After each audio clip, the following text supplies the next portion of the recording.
Major. Minor.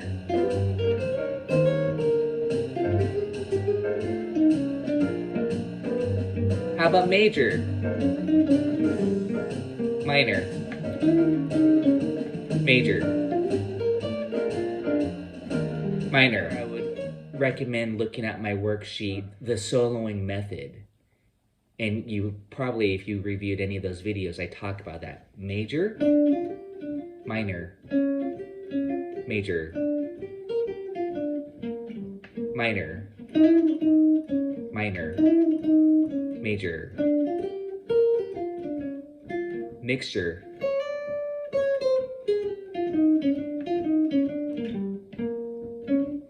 I want to play the changes a little bit. I'll keep it really simple.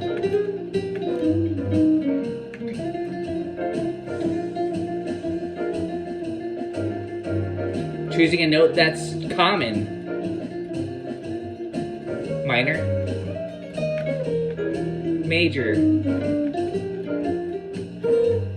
Minor. Thanks for joining me on the B-flat Jazz Blues workshop number 2. This is an in-depth lesson on soloing. Let's get started. There is a formula. On the B-flat chord, on the 1 chord, you play major pentatonic. On the 4 chord, the E-flat 7, you play minor pentatonic. Which minor pentatonic? B-flat. This is the easy method. You just think completely off of B-flat. This is actually part 2. I know some of you were not in part 1. It looks like there's a good turnout today, more so maybe even than the first one. You guys are all into soloing. The first one covered really the foundation of it all, so that's why I felt like it was important to send you all those videos for the first one. So if you can watch those at your leisure, okay, at the part 1 I call it. That goes over the basic chord progressions, the movements, and some basic soloing ideas. I extended it into today's session primarily for soloing, so we'll talk about that. But let me see if you guys have any questions. Welcome everybody again.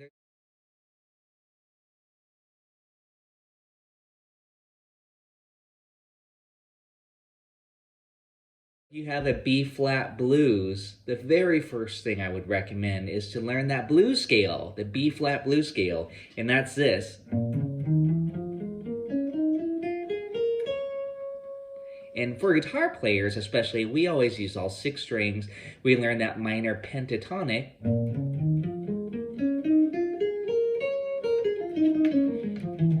And then I added in a little blues lick there. So in these etudes, I did throw plenty of that in because, again, I think that's very important because that's what the blues is all about. And when I say get bluesy, you know, that's what I'm referring to. It's just unleash those blues licks, you know, even on the jazz standards. And that's why we're jazzing up the blues. But hopefully you throw that into playing standards as well. That means all the things you are, summertime, whatever. I can't give you anything but love, exactly like you, all of me. You can always get bluesy, and we want to have that at your disposal. Why is B-flat blues so popular in jazz? For horn players, trumpet players, saxophone players, so that's primarily the key that they play in. It's the most popular. F blues is popular for piano, the most popular. For guitar players, probably the E blues, if you all know what I'm saying. Just, you know, just your typical E blues. That's definitely the most popular key for guitar players. So if this is definitely applied to jazz today, if you are gonna, you know, play with horn players, especially a B-flat blues. But C blues is also very popular. So I always recommend learn Duke Ellington's C jam blues. That's probably one of the most popular ones to play, and it's one of the most easiest melodies too. It's just essentially 2 notes. Hey, so let me get back to the basics here. What I would think, and what I hope you already know if you don't know, but you know, again, I sent it out on that worksheet, the B-flat blues soloing ideas. So again, B-flat blues scale, this. And notice I'm just playing it on the 6th fret, right on my B-flat here.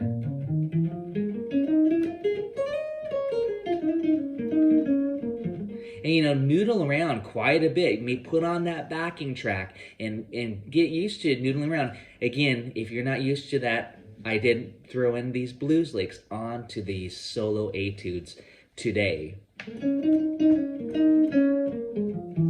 I'm just gonna noodle a little bit. This is a minor blues scale, B flat minor. But I'm not playing the major third. That's a separate scale.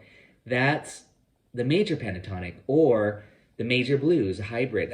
But please, that's the first place to start. So the other scale is a major pentatonic, and that's a scale.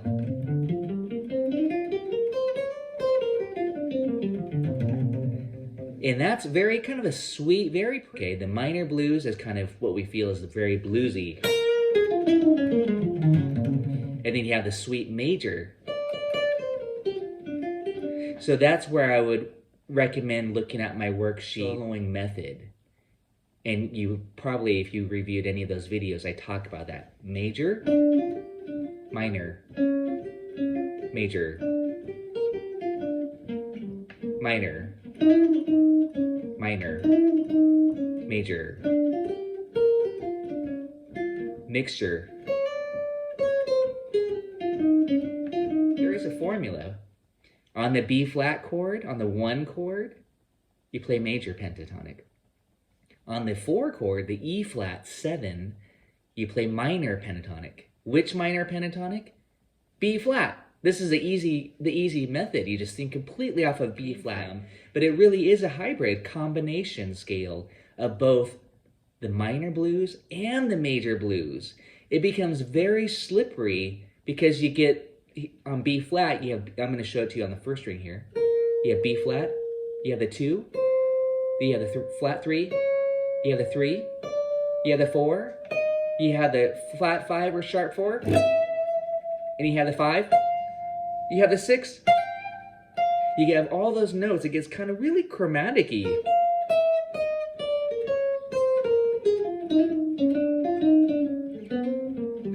So again, it's really slippery, but you'll find that that's really sweet, the chromatic.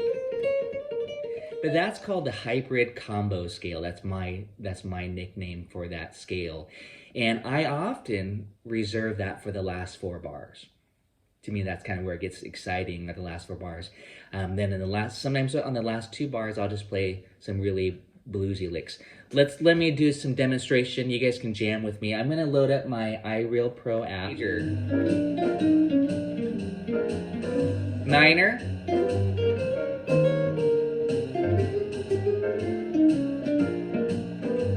How about major? Minor. I want to play the changes a little bit. I'll keep it really simple.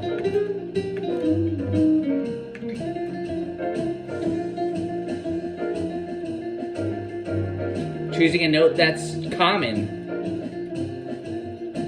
Minor. Major. Minor.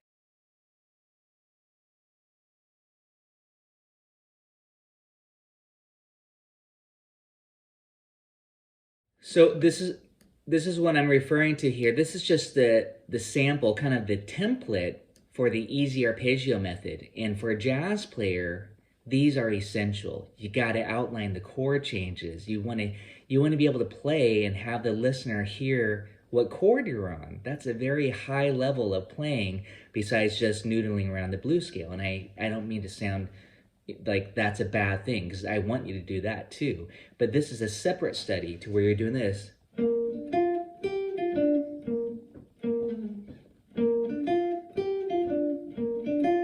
E flat, B flat, F, B flat.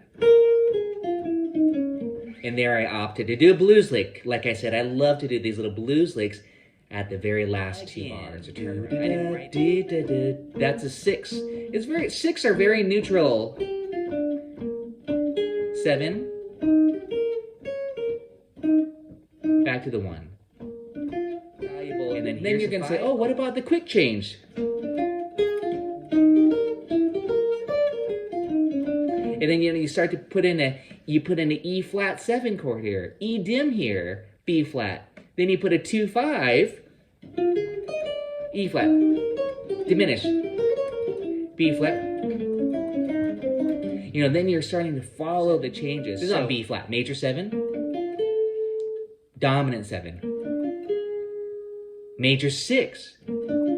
As I mentioned, the 6th sound is a very nice chord. Now I'm just going to briefly talk about chord soloing.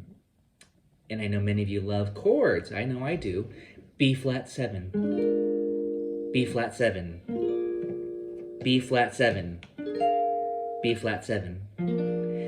Learn your inversions on the top 4 string. Really simple.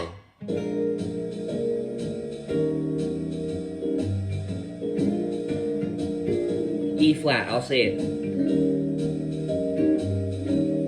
Back to B flat.